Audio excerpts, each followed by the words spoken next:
Why you ain't stay with me? With me. Why you had to leave? Baby. Everyone is talking about Foolio's death, and the buzz isn't just among his fans. His ops are speaking out too. The streets are on fire with reactions, but none are more chilling than Ksoo's. Ksoo, a notorious member of ATK, is infamous for his ruthless tactics and unflinching brutality. With a history of taking out some of the biggest names in KTA, Ksoo's reaction to Foolio's death has everyone on edge. In this video, we dive deep into Ksoo's response to Foolio's murder, exploring how his actions and words suggest that this deadly feud is far from over. Ksoo's reaction. On June 23rd, rising rapper Foolio got ambushed and shot at the Holiday Inn parking lot. This shocking hit has been the talk of the streets and social media for weeks. Amidst all the mourning and chaos, Ksoo's reaction caught everyone off guard. Even though he's locked up, Ksoo didn't waste any time reacting to the news. His response was raw and unexpected, adding another wild twist to this already intense saga. He took to social media to post a picture of himself, Foolio, and two other individuals with a caption that read, "You knew when you took your last breath, I was gonna smoke your up. It's gonna be boring without you. Voodoo couldn't save you." His post immediately went viral, sparking a heated debate among fans and critics alike. Ksoo's reaction was seen by many as a continuation of the long-standing feud between the two rappers. Some viewed his post as a blatant sign of disrespect and insensitivity, which is no surprise coming from someone like Ksoo. His reputation for stirring up controversy and showing no mercy to his rivals is part of his personality at this point. For those of you who aren't deep in the hip-hop world, you might not know who Ksoo is. Let me fill you in. Ksoo, born Hakeem Robinson, grew up in the gritty streets of Jacksonville, Florida. From a young age, he was exposed to the harsh realities of life in a neighborhood plagued by crime and violence. His environment played a significant role in shaping his future, as he witnessed firsthand the struggles and dangers that came with living in such an area. Growing up, Ksoo was surrounded by gang activity and street culture. His father, Abdul Robinson, was no stranger to the criminal world, and his influence on young Hakeem was undeniable. The allure of fast money, respect, and power that came with gang life was hard to resist. Ksoo quickly found himself drawn into this dangerous lifestyle, seeking a sense of belonging and identity. Ksoo's initial involvement with ATK, a gang led by rapper Young G Ace, began in his teenage years. ATK, short for Ace's Top Killers, was known for its violent reputation and ongoing feud with rival gang KTA, led by Foolio. The rivalry between these two groups would eventually escalate into a full-blown war, with Ksoo playing a central role. As Ksoo became more entrenched in the gang, his reputation as a fearless and ruthless individual grew. He was known for his willingness to do whatever it took to protect his crew and assert their dominance. This included participating in violent acts and making a name for himself as a shooter. His early experiences in the streets of Jacksonville laid the foundation for the dangerous persona he would later become infamous for.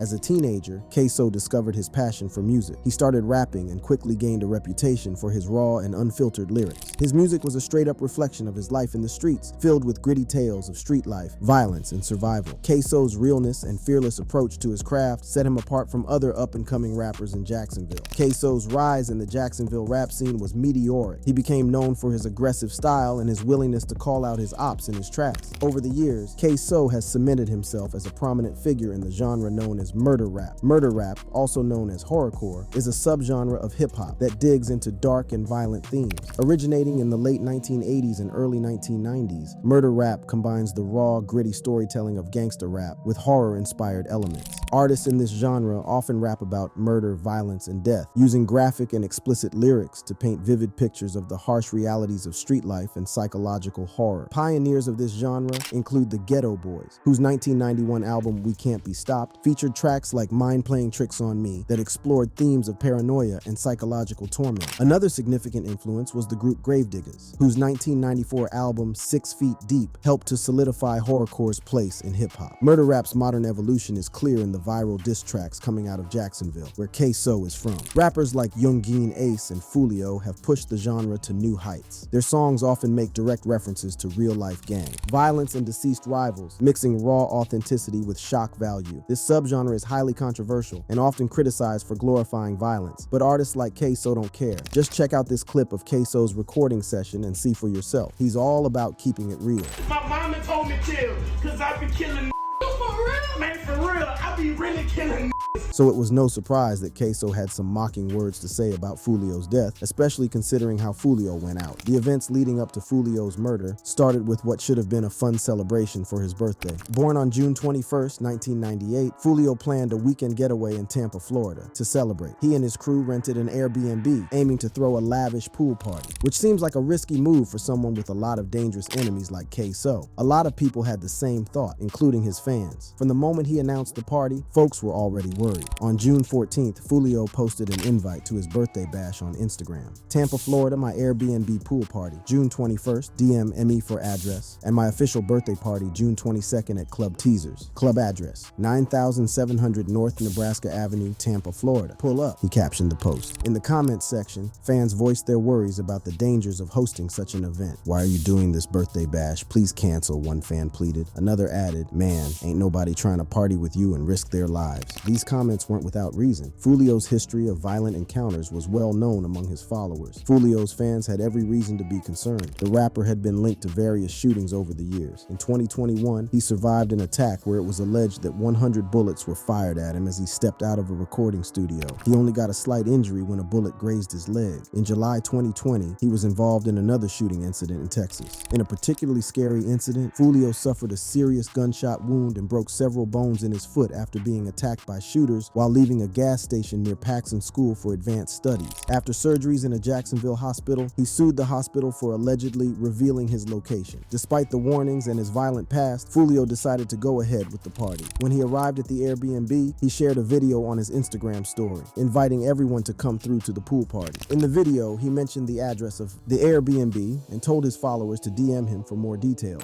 The pool party start today at 5, 6 o'clock. If you already got the address, pull up, man. You got the address, pull up. If you need the address, DM me right now. The pool party start at 5, 6 o'clock. Foolio's announcement not only reached his fans, but also attracted the attention of his rivals. The pool party kicked off as planned, with Foolio blowing up his Instagram with videos of drinks, women, and everyone having a blast. The vibe was on point, with girls laughing and folks turning up. But little did he know, his rivals were watching his every move on social media, plotting their next step. As the party kept going, more people started showing up, and neighbors began to complain about the noise. About 2 hours later, the cops arrived to shut it down. Unfazed, Foolio jumped back on Instagram, posting a flyer for a nearby club and dropping its address. He invited everyone to meet him there, keeping his every move on blast. Once at the club, Foolio continued sharing videos, showing exactly where he was sitting inside the venue. He even mentioned he was 20 deep, implying he was rolling with a large crew. You know what I'm saying? You know what I'm saying? Deep as hell. This constant broadcasting of his location gave his rivals plenty of time to plan their attack. After the club, Foolio and his crew gathered in the parking lot while his manager searched for a spot to crash. They eventually decided on a nearby Holiday Inn. As they chilled in the parking lot, 3 cars with rival street members rolled up with their headlights off. The attackers lit up Foolio's crew with gunfire, causing chaos and panic. 2 of the shooters were specifically hunting for Foolio, and when they spotted him, they didn't hesitate to act. Ksoo saw Foolio's death as a huge victory, so much so that he didn't even think about the legal implications of his posts. Ksoo's statement, "I was going to smoke you up," was widely interpreted as implying he planned to kill Foolio or something along those lines. Already facing serious charges, his social media activity could be closely watched by authorities. Ksoo's post about Foolio could potentially be used against him in court, but his hatred for Foolio seemed to outweigh the risk of spending the rest of his life in jail. It's like he couldn't resist the urge to gloat, even if it meant giving the feds more ammo against him. Why Ksoo hates Foolio. Foolio was far from being a saint. Ksoo could hate him for a ton of reasons, but we can all agree that Foolio's deadly beef with Youngin Ace is the main one. In the early days, Ksoo and Foolio were part of the same social circles. They hung out together, collaborated on music, and were seen as rising stars in the Jacksonville rap scene. Both rappers were known for their raw, unfiltered lyrics that often reflected the harsh realities of life in their neighborhoods. However, as their careers began to take off, so did the tensions between them. The turning point in their relationship came with the formation of rival gangs. Ksoo became affiliated with the ATK gang, led by rapper Youngin Ace. Youngin Ace, born Keonta Bullard, started his life in Chicago but moved to Jacksonville, Florida, with his family in search of a better life. Growing up in a single-parent household with 11 siblings, Ace's childhood was anything but easy. His father was locked up, leaving his mother to raise 12 kids on her own. Without a father figure, Ace found guidance in his uncle, but tragedy struck when his uncle died when Ace was just 14. This loss left a void in Ace's life, pushing him towards the streets. Many believe it was around this time that Youngin Ace formed the ATK gang. Prominent members of ATK include Ksoo and his brother Boss Goon. Other key figures are Young 23, also known as RJ, along with ATK Y Breezy and Trey Shorty. These members all play significant roles in the gang, making ATK a powerful and influential force in Jacksonville. On the other side of this deadly feud is Foolio, born Charles Jones. Foolio's upbringing was similarly challenging. Raised in the Hilltop Village apartments on the north side of Jacksonville, he described his childhood as lacking any quality of life. Foolio's environment was one of constant struggle, and he dropped out of school in the 9th grade to pursue a career in music. With no money for studio time, he hustled to make things happen, determined to escape the cycle of poverty and violence that surrounded him. Foolio's persistence paid off. In 2015, he began gaining attention with tracks like Coming Up, showcasing his lyrical prowess and gritty storytelling. He branded himself with the KTA gang, which stands for Kill Them All. KTA stems from an older gangster crew called PCE, or Problem Child Entertainment. PCE was well known to Jacksonville authorities and was hit with a RICO case on November 16, 2017. Despite the arrest of 10 gang members, new members quickly filled their ranks. Foolio became a prominent member of KTA, alongside others like Kojak, Zion Brown, and Teki. The beef between Youngin Ace and Foolio really kicked off around 2017, triggered by a tragic incident that sparked a vicious cycle of violence and retaliation. On May 27, 2017, Foolio's cousin, Zion Brown, was at home watching over his younger siblings and cousins. Their sense of security was shattered when ATK member DeAndre Thomas, also known as Trey Shorty, stormed in and opened fire. Zion was killed and 2 young girls were injured in the attack. This brutal incident was the spark that ignited the deadly feud between ATK and KTA. Losing Zion Brown hit Foolio and his crew hard, driving them to seek revenge, and KTA got their payback. In June 2018, Youngin Ace's life took a tragic turn. He was celebrating his best friend Royale Devin Smith Jr.'s 18th birthday, along with his brothers Trayvon Bullard and Jacoby Groover. The group was ambushed at a traffic light, and Ace was the only survivor, despite being shot 8 times. His brother and friends were killed in the attack, fueling Ace's desire for revenge and intensifying the feud with Foolio. The streets were on fire after that, with both sides locked in a deadly cycle of violence, a cycle that eventually led to the murder of Ksoo's brother, Boss Goon. Willie Addison, better known as Boss Goon, was born and raised in Jacksonville, Florida, just like his brother Ksoo. Growing up in a neighborhood riddled with crime and gang activity, Willie found himself drawn into the urban underworld. His early years were marked by constant run-ins with the law, setting the stage for a chaotic life ahead. In 2010, Boss Goon faced the court for a murder charge and a gun possession case. Despite the severity of these accusations, he managed to overcome this legal hurdle when the charges were eventually dropped. However, his legal troubles were far from over. He was later found guilty of burglary and perjury, which resulted in him spending 6 years behind bars.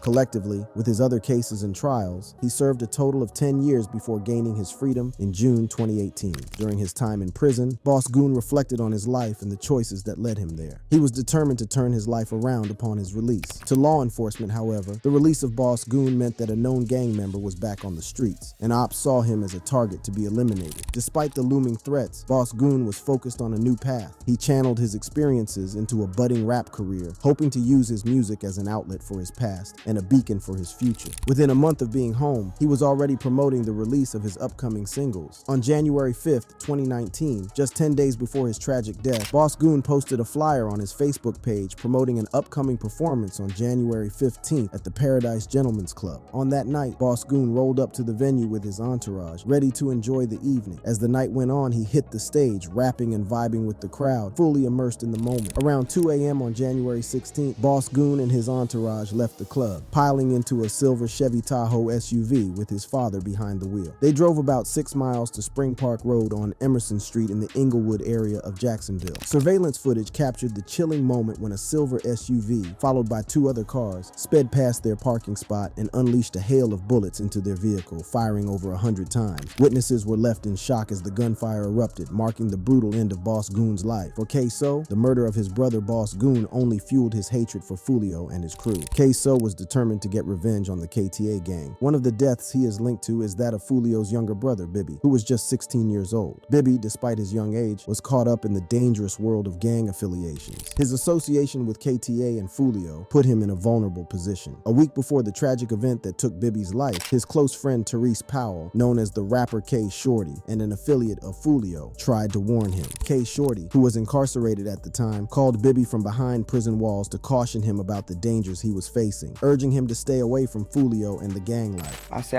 I see you you out there, if you turn, I see you with Foolio, you doing, I'm like, but don't get caught up in that, bro. I was like, you know how bad they want him. They'll get anybody just to hurt him. Despite warnings from his friends, Bibby continued to hang out with KTA and Foolio. On February 25th, 2019, Bibby met his tragic end. Eyewitnesses reported that Ksoo and his affiliate, Whitaker, drove to the Hilltop Village apartment complex that day. They parked a gray or silver Nissan Maxima and waited for about 20 minutes. When they spotted Bibby and another individual, Pratt, under a gazebo, Ksoo and Whitaker exited the vehicle, armed and ready. Whitaker, carrying a long AR-style rifle, chased after Pratt, while Ksoo, armed with an AR pistol, went after Bibby. As Bibby ran, Ksoo fired multiple shots, eventually causing Bibby to fall. Desperate and terrified, Bibby covered his head with his hands, trying to shield himself, but Ksoo showed no mercy. He approached Bibby at close range and fired a fatal shot to the back of his head or neck. With their grim task completed, Ksoo and Whitaker returned to their vehicle and fled the scene. The investigation quickly zeroed in on Ksoo. The chilling details provided by witnesses, combined with surveillance footage and Ksoo's own incriminating social media posts, which openly mocked Bibby's death, gave investigators the evidence they needed. 2 years after the crime, Ksoo was charged with Bibby's murder. At the time, he was already behind bars, facing charges for another hit on a KTA member known as Lil Buck. This happened back in December 2019. At that time, Ksoo, still reeling from the attack on his family, was determined to strike back. The anniversary of his brother Boss Goon's death was approaching, and his desire for revenge was burning hotter than ever. Charles McCormick, better known as Lil Buck, was not only a close friend of Foolio, but also a significant figure in the ongoing feud. Early that morning, Ksoo and his crew began tailing Lil Buck from his home. They followed him to a shopping center on Merrill Road, waiting for the perfect moment to strike. Lil Buck, unaware of the danger nearby, went about his business, entering a store around 11 a.m. Little did he know that his every step was being watched. As Lil Buck exited the store, the ATK hitters saw their opportunity. It's alleged that Ksoo jumped out of the car, armed with an assault rifle, and opened fire on Lil Buck. The attack was swift and brutal, leaving Lil Buck dead on the spot. The sound of gunfire echoed through the shopping center, sending bystanders into a panic. But the violence didn't end there. In a shocking twist, an off-duty police officer who was nearby witnessed the murder. The officer immediately sprang into action, giving chase. The pursuit was intense, with the officer following the culprits for several blocks. However, the shooters managed to evade capture, at least temporarily. The getaway was far from smooth. The suspects fled the scene but soon crashed their car, adding another layer of chaos. Surveillance cameras captured footage of the suspects jumping through yards, desperately trying to escape. At this point, it is alleged that Ksoo and Barner broke into a woman's home, holding her hostage while they changed clothes. This act of desperation only heightened the urgency for law enforcement. After changing clothes, the suspects left the woman's home and were last seen getting into a red or orange car, believed to be either a Dodge Challenger or Charger. But the story doesn't end there. Once Ksoo and Barner changed clothes and left the property, they were allegedly picked up by a vehicle driven by Ksoo's father. This act made Ksoo's father an accessory to murder, further complicating the legal ramifications. While some speculated that Ksoo's father had a more direct role in the hit, these claims were unfounded. All this proves Ksoo's deep hatred for Foolio and KTA, making his reaction to Foolio's death somewhat understandable. However, Ksoo's reaction wasn't the only one making headlines. Other reactions to Foolio's death.